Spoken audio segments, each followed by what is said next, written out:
नमस्कार साथियों, आप सभी का स्वागत है आपके अपने YouTube चैनल एजुकेशन नुक पर। साथियों, आज की इस क्लास में हम पढ़ने वाले हैं यूपी ट्रिपल एससी पैट के लिए जीके जीएस में भारत की प्रमुख नदियां और उनके उद्गम स्थल, जो कि एक मोस्ट इंपोर्टेंट टॉपिक है पैट के एग्जाम के लिए। इस टॉपिक के टोटल मैं आज आपको 50 क्वेश्चन कराऊंगा, जो कि मोस्ट इंपोर्टेंट क्वेश्चन है। तो चलिए क्लास स्टार्ट करते हैं। क्वेश्चन नंबर 1, गंगा नदी का उद्गम स्थल कौन सा है? तो भाई जो गंगा नदी का उद्गम स्थल है वो है आपका गंगोत्री ग्लेशियर, जो कि कहाँ पर पड़ता है? उत्तराखंड राज्य में पड़ता है। कहाँ पर पड़ता है गंगोत्री ग्लेशियर? उत्तराखंड राज्य में। यहाँ है आपका गंगोत्री ग्लेशियर, जहाँ से आपकी गंगा नदी निकलती है। यहाँ से होते हुए ये उत्तर प्रदेश में आती है, उत्तर प्रदेश फिर बिहार, बिहार से होते हुए फिर ये कहाँ पर गिरती है? आपकी बंगाल की खाड़ी में गिर जाती है। कहाँ पर गिर जाती है भाई? बंगाल की खाड़ी में। ठीक है, ये आपको ध्यान रखना है। जो गंगा नदी है ये भारत की सबसे लंबी नदी है। ठीक है, ये भी आपको ध्यान रखना है।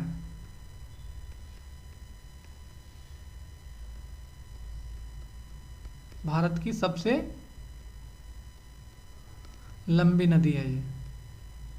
ठीक है, इसकी लंबाई है आपकी 2525 किलोमीटर। कितनी है भाई? 2525 किलोमीटर इसकी कुल लंबाई है, जो कि भारत में बहने वाली सबसे लंबी नदी है। ये आपको ध्यान रखना है। क्वेश्चन नंबर 2 है हमारा, यमुना नदी का उद्गम स्थल कौन सा है? तो भाई जो यमुना नदी का उद्गम स्थल है वो है आपका यमुनोत्री ग्लेशियर, जो कि कहाँ पर पड़ता है? उत्तराखंड राज्य में पड़ता है। ठीक है भाई, जो आपकी यमुना नदी निकलती है वो कहाँ से निकलती है? यमुनोत्री ग्लेशियर से निकलती है, जो कि उत्तराखंड में पड़ता है। यहाँ पर है आपका यमुनोत्री ग्लेशियर, जहाँ से आपकी यमुना नदी निकलती है। ये दिल्ली में आती है, दिल्ली के बाद आगरा, आगरा से होते हुए फिर ये कहाँ पर जाती है? आपकी प्रयागराज, मतलब जिसको पहले इलाहाबाद कहते थे। तो प्रयागराज में जाके ये गंगा नदी में मिल जाती है। तो गंगा नदी का और यमुना नदी का जो संगम होता है वो कहाँ पर होता है? प्रयागराज में होता है। कहाँ पर होता है? प्रयागराज में होता है। ठीक है, ये भी आपको ध्यान रखना है। अगले क्वेश्चन पर चलते हैं।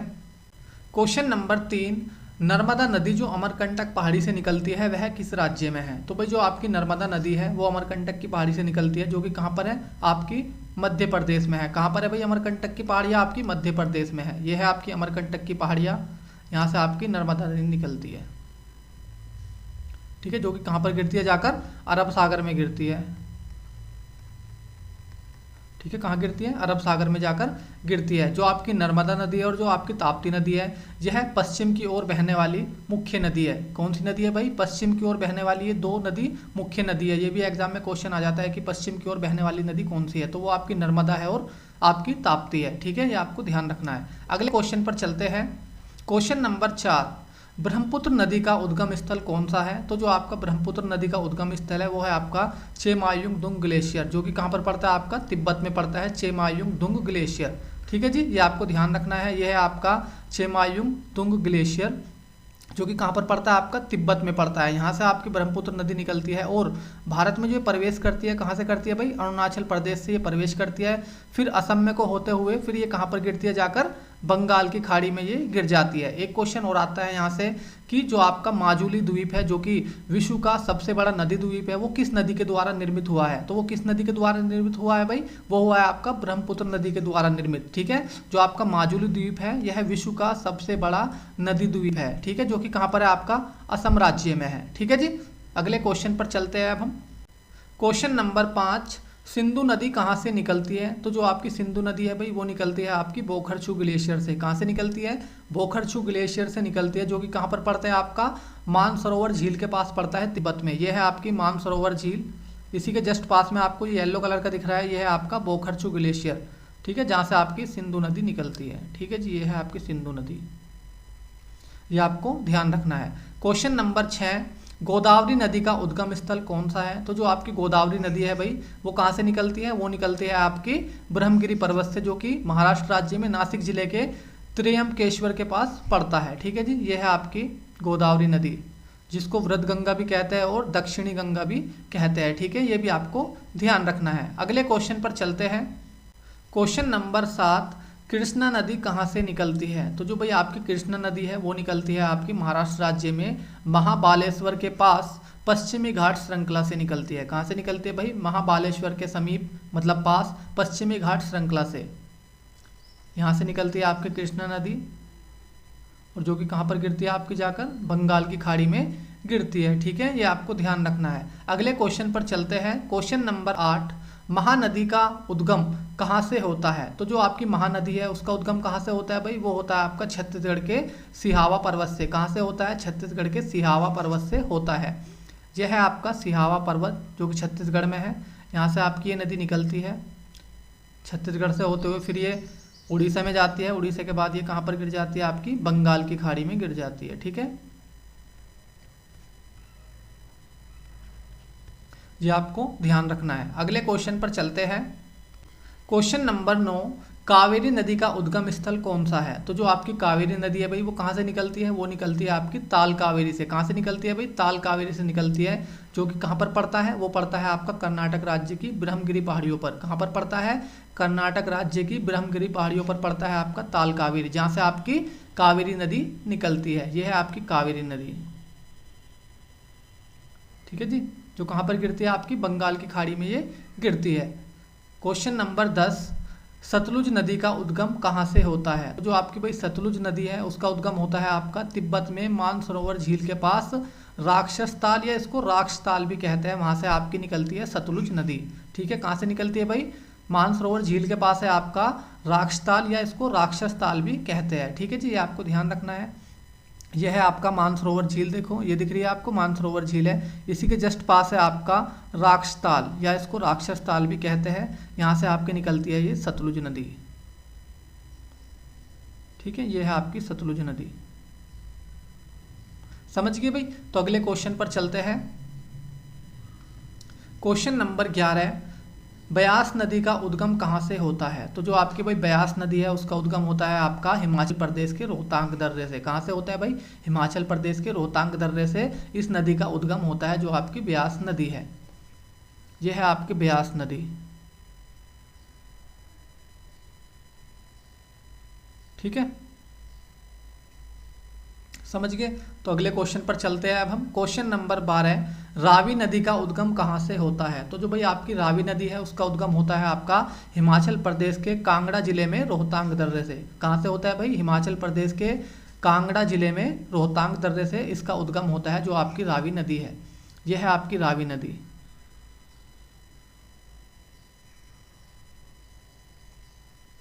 मैं यहाँ पर नाम लिख देता हूँ। यह है आपकी ब्यास नदी, और ये वाली है आपकी रावी नदी। दोनों ये आपकी रोहतांग दर्रे से निकलते हैं हिमाचल प्रदेश के। ठीक है, ये आपको ध्यान रखना है। अगले क्वेश्चन पर चलते हैं। क्वेश्चन नंबर 13, चिनाब नदी का उद्गम स्थल कौन सा है? तो जो आपकी चिनाब नदी है भाई वो निकलती है हिमाचल प्रदेश में बारालाचा दर्रे से। कहाँ से निकलती है? आपकी बारालाचा दर्रे से निकलती है आपकी चिनाब नदी। ठीक है, ये भी आपको ध्यान रखना है। यह है आपकी चिनाब नदी।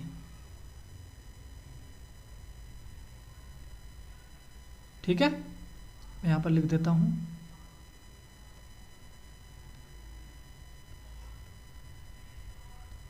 जो कि कहाँ से निकलती है? आपकी बारालाचा दर्रे से निकलती है। क्वेश्चन नंबर 14, झेलम नदी का उद्गम कहाँ से होता है? तो जो आपकी झेलम नदी है भाई उसका उद्गम होता है आपका जम्मू कश्मीर में वैरीनाग झरने से। कहाँ से होता है भाई? जम्मू कश्मीर में वैरीनाग झरने से आपका झेलम नदी का उद्गम होता है।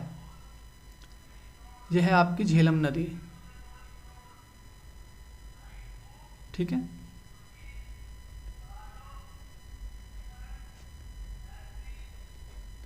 ये भी आपको ध्यान रखना है। अगले क्वेश्चन पर चलते हैं। क्वेश्चन नंबर 15, सोन नदी कहाँ से निकलती है? तो जो भाई आपकी सोन नदी है वो निकलती है छत्तीसगढ़ के पेंड्रा जिले में अमरकंटक की पहाड़ी के पास से आपकी सोन नदी निकलती है। कहाँ से निकलती है भाई? छत्तीसगढ़ के पेंड्रा जिले में अमरकंटक पहाड़ी के पास से आपकी सोन नदी निकलती है। यह है आपकी सोन नदी। ठीक है, जो कि कहाँ पर जाकर मिलती है? आपकी गंगा में जाकर ये मिल जाती है। ठीक है, क्वेश्चन नंबर 16, चंबल नदी का उद्गम कहाँ से होता है? तो जो आपकी चंबल नदी है भाई उसका उद्गम होता है आपका मध्य प्रदेश में जनापाव पहाड़ी से होता है। कहाँ से होता है? मध्य प्रदेश में जनापाव पहाड़ी से होता है आपका चंबल नदी का उद्गम। यह है आपके यहाँ पर जनापाव पहाड़ी।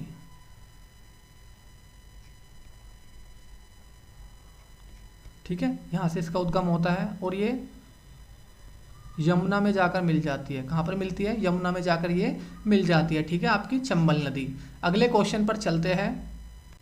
क्वेश्चन नंबर 17, बेतवा नदी का उद्गम कहाँ से होता है? तो भाई जो आपकी बेतवा नदी है इसका उद्गम होता है आपका मध्य प्रदेश के रायसेन जिले से। कहाँ से होता है? मध्य प्रदेश के रायसेन जिले से आपका बेतवा नदी का उद्गम होता है। यह है आपकी बेतवा नदी जो कि एमपी के मतलब मध्य प्रदेश के रायसेन जिले से निकलती है और यमुना नदी में जाकर ये मिल जाती है। ठीक है, ये आपको ध्यान रखना है। अगले क्वेश्चन पर चलते हैं। क्वेश्चन नंबर 18, दामोदर नदी का उद्गम कहाँ से होता है? तो भाई जो आपकी दामोदर नदी है उसका उद्गम होता है आपका झारखंड के छोटे नागपुर के पठार से होता है। कहाँ से होता है? झारखंड के छोटे नागपुर के पठार से आपका दामोदर नदी का उद्गम होता है। ठीक है, यह है आपकी दामोदर नदी जो कि कहाँ पर जाकर गिरती है? आपकी बंगाल की खाड़ी में ये जाकर गिरती है। ठीक है, जो आपकी दामोदर नदी है इसको बंगाल का शोक भी कहते हैं। बंगाल का शोक क्यों कहते हैं? क्योंकि जब ये नदी उफान पर आती है, मतलब इसमें जब ज़्यादा पानी हो जाता है तो ये पश्चिम बंगाल में बाढ़ ला देती है, जिस कारण पश्चिम बंगाल में बहुत नुकसान होता है और कुछ लोग मरते हैं। ठीक है, इसी कारण इसको बंगाल का शोक कहते हैं। ठीक है, एग्जाम में क्वेश्चन आ जाता है कि बंगाल का शोक किस नदी को कहते हैं? तो किसे कहते हैं भाई? दामोदर नदी को कहते हैं। ये आपको ध्यान रखना है। ठीक है, अगले क्वेश्चन पर चलते हैं अब हम। क्वेश्चन नंबर 19, लूनी नदी का उद्गम कहाँ से होता है? तो भाई जो आपकी लूनी नदी है उसका उद्गम होता है आपका राजस्थान के अजमेर शहर की अरावली पर्वत श्रृंखला से होता है। कहाँ से होता है भाई? राजस्थान के अजमेर शहर की अरावली पर्वत श्रृंखला से आपका लूनी नदी का उद्गम होता है। यह है आपकी लूनी नदी, यहाँ है आपका अरावली पर्वत श्रृंखला।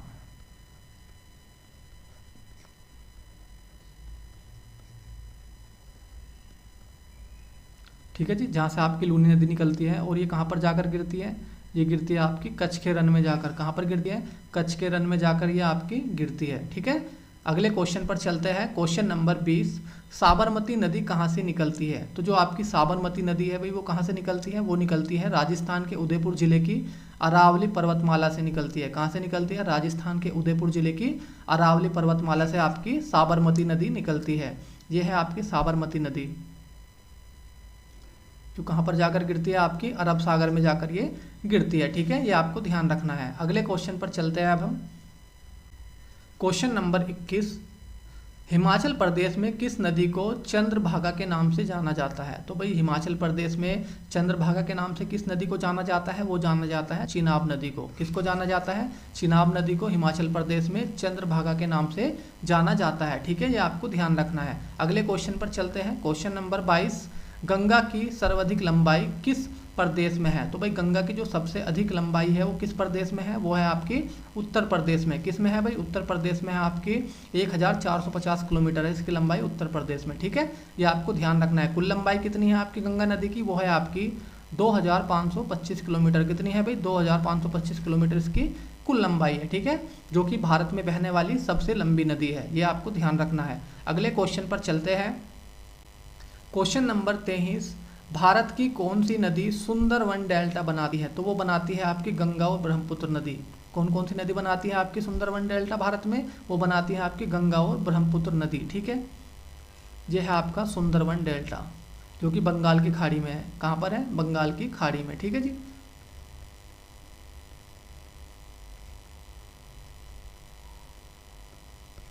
ये आपको ध्यान रखना है। मोस्ट इंपोर्टेंट क्वेश्चन है, कई बार आ चुका है परीक्षा में। ठीक है भाई, अगले क्वेश्चन पर चलते हैं। क्वेश्चन नंबर 24, सांगपो या ब्रह्मपुत्र नदी किस राज्य से होकर भारत में प्रवेश करती है? मैंने आपको ये क्वेश्चन पहले बता दिया था कि जो आपकी ब्रह्मपुत्र नदी है वो भारत में किस राज्य से एंटर करती है? तो वो करती है आपकी अरुणाचल प्रदेश से। कहाँ से करती है भाई?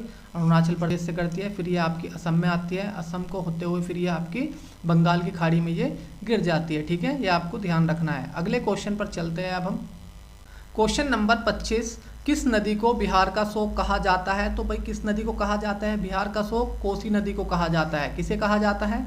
कोसी नदी को कहा जाता है बिहार का शोक। क्यों कहा जाता है इसको बिहार का शोक? क्योंकि जब कोसी नदी उफान पर रहती है, जब इसके अंदर पानी का लेवल हाई रहता है तो ये बिहार के अंदर बाढ़ ला देती है, और बिहार के अंदर जब बाढ़ आती है तो उससे बिहार के अंदर जान और माल का दोनों का नुकसान होता है, इसीलिए इसको कहते हैं बिहार का शोक। ठीक है, ये आपको ध्यान रखना है, ये इंपॉर्टेंट क्वेश्चन है, कई बार कॉम्पिटिटिव एग्जाम में आ चुका है। ठीक है जी, अगले क्वेश्चन पर चलते हैं। क्वेश्चन नंबर 26, कौन सी नदी बंगाल का शोक कही जाती है? तो भाई किस नदी को कहा जाता है बंगाल का शोक? शोक वो कहा जाता है दामोदर नदी को, जो कि कहाँ से निकलती है आपकी झारखंड से निकलती है। ठीक है, क्यों कहा जाता है दामोदर नदी को बंगाल का शोक? इसलिए कहा जाता है क्योंकि जब दामोदर नदी उफान पर रहती है तो ये पश्चिम बंगाल में बाढ़ ला देती है, पश्चिम बंगाल के मैदानी क्षेत्र में बाढ़ ला देती है, जिसके कारण वहाँ पर जान और माल का नुकसान होता है, इसीलिए इसको बंगाल का शोक कहा जाता है। ठीक है, ये भी आपको ध्यान रखना है। अगले क्वेश्चन पर चलते हैं। क्वेश्चन नंबर 27, गंगा नदी को कब राष्ट्रीय नदी घोषित किया गया? ठीक है भाई, क्या क्वेश्चन है हमारा, गंगा नदी को कब राष्ट्रीय नदी घोषित किया गया? तो वो किया गया था आपका 4 नवंबर 2008 को गंगा नदी को राष्ट्रीय नदी घोषित किया गया था। ठीक है, ये आपको ध्यान रखना है। अगले क्वेश्चन पर चलते हैं।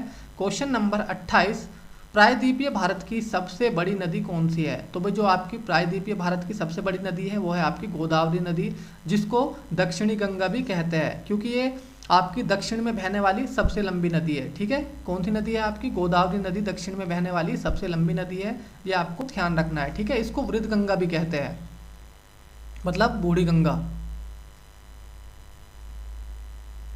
ये भी आपको ध्यान रखना है। अगले क्वेश्चन पर चलते हैं अब हम। क्वेश्चन नंबर 29, भारत में बहने के अनुसार भारत की सबसे लंबी नदी कौन सी है? तो भाई भारत में बहने के अनुसार जो भारत की सबसे लंबी नदी है वो है आपकी गंगा नदी।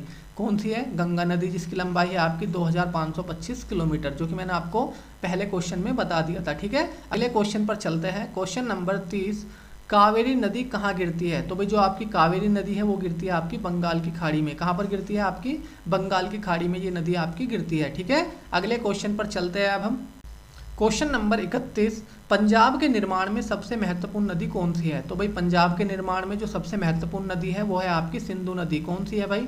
सिंधु नदी है, जो कि आपको ध्यान रखना है। अगले क्वेश्चन पर चलते हैं। क्वेश्चन नंबर 32, कौन सी नदी पश्चिम की ओर बहती है और अरब सागर में गिरती है? ये क्वेश्चन मैंने आपको पहले भी बताया था कि ये कौन सी नदी है जो आपकी पश्चिम की ओर बहती है और अरब सागर में गिरती है। तो वो है आपकी नर्मदा, ताप्ती, साबरमती और माही। ये 4 नदी है जो कि आपकी पश्चिम की ओर बहती है और अरब सागर में गिरती है। जो मुख्य नदी है आपकी पश्चिम की ओर बहने वाली और अरब सागर में गिरने वाली, वो है आपकी 2 नदी, आपकी नर्मदा और ताप्ती, ये है मुख्य नदी। ठीक है, ये आपको ध्यान रखना है, ज़्यादातर यही दोनों एग्जाम में पूछी जाती है। तो अगले क्वेश्चन पर चलते हैं। क्वेश्चन नंबर 33, कौन सी 2 नदियों की लंबाई समान है? हमें बताना है भाई कौन सी 2 नदियों की लंबाई समान है। तो वो है आपकी सिंधु नदी और ब्रह्मपुत्र नदी। जो आपकी सिंधु नदी की लंबाई है वो है आपकी 2880 किलोमीटर, और जो आपकी ब्रह्मपुत्र नदी है उसकी लंबाई है आपकी 2900 किलोमीटर। ठीक है, तो दोनों ये समान है, इसीलिए क्वेश्चन था कि कौन सी 2 नदियों की लंबाई समान है। ठीक है, समझ गए? तो वो कौन सी 2 नदी है आपकी? सिंधु नदी है और ब्रह्मपुत्र नदी।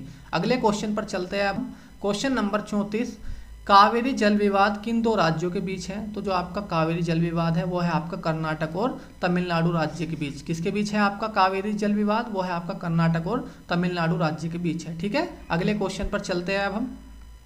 क्वेश्चन नंबर 35, किस नदी को वृद्ध गंगा के नाम से भी जाना जाता है? तो वो जाना जाता है आपका गोदावरी नदी को, जिसकी लंबाई है आपकी 1465 किलोमीटर। कितनी है? 1465 किलोमीटर। इसको दक्षिणी गंगा भी कहते हैं। ठीक है, ये आपको ध्यान रखना है। अगले क्वेश्चन पर चलते हैं। क्वेश्चन नंबर 36, कौन सी नदी अपना मार्ग बदलने के लिए प्रसिद्ध है? तो वो है आपकी कोसी नदी। कौन सी नदी है भाई? कोसी नदी है, जो कि नेपाल के हिमालय क्षेत्र से निकलती है। कहाँ से निकलती है आपकी कोसी नदी? नेपाल के हिमालय क्षेत्र से निकलती है ये नदी, जो कि अपना मार्ग बदलने के लिए प्रसिद्ध है। अगले क्वेश्चन पर चलते हैं अब हम। क्वेश्चन नंबर 37, कौन सी नदी धुआंधार जलप्रपात बनाती है? तो वो बनाती है आपकी नर्मदा नदी। कौन सी बनाती है भाई? नर्मदा नदी बनाती है आपकी धुआंधार जलप्रपात। कहाँ पर? मध्य प्रदेश के जबलपुर जिले में। कहाँ पर? मध्य प्रदेश के जबलपुर जिले में बनाती है नर्मदा नदी धुआंधार जलप्रपात। ये मोस्ट इंपॉर्टेंट क्वेश्चन है, जो कि कई परीक्षाओं में पूछा जा चुका है। ठीक है, ये आपको जरूर ध्यान रखना है। अगले क्वेश्चन पर चलते हैं। क्वेश्चन नंबर 38, कौन सी नदी उड़ीसा का शोक कही जाती है? तो भाई कौन सी नदी को उड़ीसा का शोक कहा जाता है? वो कहा जाता है महानदी को। किसे कहा जाता है? महानदी को उड़ीसा का शोक कहा जाता है, जो कि आपको ध्यान रखना है। ठीक है, अगले क्वेश्चन पर चलते हैं अब हम। क्वेश्चन नंबर 39, वैनगंगा और पैनगंगा किसकी सहायक नदी है? तो भाई जो आपकी वैनगंगा है और पैनगंगा है, ये आपकी गोदावरी नदी की क्या है? सहायक नदी है। किसकी है? गोदावरी नदी की सहायक नदी है आपकी वैनगंगा और पैनगंगा। ठीक है, जो कि आपको ध्यान रखना है। अगले क्वेश्चन पर चलते हैं। क्वेश्चन नंबर 40, किस नदी पर सबसे लंबा सड़क पुल बना है? तो भाई किस नदी पर बना है आपका सबसे लंबा सड़क पुल? वो बना है आपका लोहित नदी पर। किस पे बना है आपका? लोहित नदी पर बना है आपका सबसे लंबा सड़क पुल, जिसका नाम है आपका भूपेन हजारिक सेतु। क्या नाम है इस पुल का? भूपेन हजारिक सेतु, जो कि असम और अरुणाचल प्रदेश को जोड़ता है। ठीक है, किस किस को जोड़ता है? असम और अरुणाचल प्रदेश को ये जोड़ता है। ठीक है, भूपेन हजारिक सेतु जो कि कहाँ पर बना है आपका? लोहित नदी पर बना है, जो कि सबसे लंबा सड़क पुल है। ये आपको ध्यान रखना है। यह है आपका भूपेन हजारिक सेतु। ठीक है, अगले क्वेश्चन पर चलते हैं अब हम। क्वेश्चन नंबर 41, कौन सी नदी विश्व का सबसे बड़ा नदी द्वीप माजुली बनाती है? देखो मैंने आपको एक क्वेश्चन पहले भी बताया था कि जो आपका विश्व का सबसे बड़ा जो नदी द्वीप है वो कौन सा है आपका? माजुली द्वीप है। जो कौन सी नदी बनाती है आपकी? ब्रह्मपुत्र नदी बनाती है। कहाँ पर? असम में। यह है आपका माजुली द्वीप। ठीक है जी, जो कि आपको ध्यान रखना है। अगले क्वेश्चन पर चलते हैं अब हम। क्वेश्चन नंबर 42, नर्मदा नदी का अधिकांश भाग भारत के किस राज्य में बहता है? तो जो आपकी नर्मदा नदी है भाई, उसका अधिकांश जो भाग बहता है वो बहता है आपका मध्य प्रदेश राज्य में, क्योंकि ये मध्य प्रदेश के अमरकंटक की पहाड़ी से निकलती है। ठीक है, ये आपको ध्यान रखना है। अगले क्वेश्चन पर चलते हैं अब हम। क्वेश्चन नंबर 43, कौन सी नदी रिफ्ट या भ्रंश घाटी से होकर बहती है? तो वो है आपकी नर्मदा और ताप्ती नदी, जो कि रिफ्ट या भ्रंश घाटी से होकर बहती है, जो कि आपको ध्यान रखना है। ठीक है, अगले क्वेश्चन पर चलते हैं। क्वेश्चन नंबर 44, कौन सी नदी पर भारत और पाकिस्तान का जल समझौता हुआ? तो वो है आपकी सिंधु नदी। सिंधु नदी पर आपका भारत और पाकिस्तान का जल समझौता हुआ था। कब? 1960 में। ठीक है, इसमें क्या समझौता हुआ था कि जो आपकी सिंधु नदी है इसका 20% पानी भारत प्रयोग करेगा और आपका 80% जो पानी है आपका पाकिस्तान के पास जाएगा। ठीक है, जो आपकी सिंधु नदी है इसका 80% पानी पाकिस्तान यूज़ करेगा और 20% भारत यूज़ करेगा। ठीक है, ये आपको ध्यान रखना है। अगले क्वेश्चन पर चलते हैं अब हम। क्वेश्चन नंबर 45, सिंधु समझौते के अनुसार भारत सिंधु नदी का कितना प्रतिशत जल प्रयोग कर सकता है? तो वो कर सकता है आपका 20%, जो कि मैंने आपको पहले बता दिया है। ठीक है, ये आपको ध्यान रखना है। अगले क्वेश्चन पर चलते हैं। क्वेश्चन नंबर 46, प्रायद्वीपीय नदियों का उत्तर से दक्षिण की ओर क्रम क्या है? तो वो है आपका सबसे पहले महानदी, फिर गोदावरी, फिर कृष्णा, फिर पेन्नार, फिर कावेरी, फिर वैगई। ठीक है, यह आपका प्रायद्वीपीय नदियों का उत्तर से दक्षिण की ओर क्रम। ठीक है, जो कि आपको ध्यान रखना है। अगले क्वेश्चन पर चलते हैं। क्वेश्चन नंबर 47, कौन सी नदी भारत के केवल जम्मू कश्मीर और लद्दाख से होकर बहती है? वो है आपकी सिंधु नदी, जो कि केवल भारत में जम्मू कश्मीर और आपकी लद्दाख से होकर बहती है। ठीक है, जो कि आपको ध्यान रखना है। अगले क्वेश्चन पर चलते हैं। क्वेश्चन नंबर 48, पंचगंगा और दूधगंगा किसकी सहायक नदी है? तो भाई जो आपकी पंचगंगा है और दूधगंगा है ये आपकी कृष्णा नदी की सहायक नदी है। किसकी है? कृष्णा नदी की सहायक नदी है आपकी पंचगंगा और दूधगंगा। ठीक है, ये आपको ध्यान रखना है। अगले क्वेश्चन पर चलते हैं। क्वेश्चन नंबर 49, विश्व का सबसे बड़ा डेल्टा किन नदियों के द्वारा निर्मित होता है? तो वो आपकी गंगा नदी और ब्रह्मपुत्र नदी है, जिनके द्वारा विश्व का सबसे बड़ा आपका डेल्टा निर्मित होता है। ठीक है, जिसको सुंदरवन डेल्टा कहते हैं। यह है आपका सुंदरवन डेल्टा, जो कि बंगाल की खाड़ी में है। कहाँ पर है? बंगाल की खाड़ी में। ठीक है, जो कि आपको ध्यान रखना है। ये विश्व का सबसे बड़ा डेल्टा है। ठीक है, अगले क्वेश्चन पर चलते हैं। क्वेश्चन नंबर 50, जो कि हमारा लास्ट क्वेश्चन है आज की क्लास का। क्वेश्चन नंबर 50 है हमारा, किस स्थान पर भागीरथी और अलकनंदा मिलकर गंगा का निर्माण करती है? तो वो करती है देवप्रयाग में। कहाँ पर? देवप्रयाग में आपकी भागीरथी और अलकनंदा नदी मिलती है और गंगा का निर्माण करती है। ठीक है, जो कि कहाँ पर है आपका? उत्तराखंड में है, यूके में है। ठीक है, यह है आपका देवप्रयाग। ठीक है, जो कि आपको ध्यान रखना है। मैं उम्मीद करता हूं कि आपको ये 50 के 50 क्वेश्चन अच्छे से समझ में आए होंगे और मेरी वीडियो अच्छी लगी होगी। अगर आपको ये 50 के 50 क्वेश्चन अच्छे से समझ में आए हैं और मेरी वीडियो अच्छी लगी है तो आप मेरी वीडियो को लाइक कर सकते हैं और हमारे चैनल को सब्सक्राइब कर सकते हैं, जिससे कि आपको नई वीडियो का नोटिफिकेशन तुरंत मिल सके। अगर आपको ये वीडियो बहुत अच्छी लगी है तो आप मुझे कमेंट करके ज़रूर बताएं। ठीक है, तो आज के लिए इतना ही है। मिलते हैं अगली क्लास में। धन्यवाद।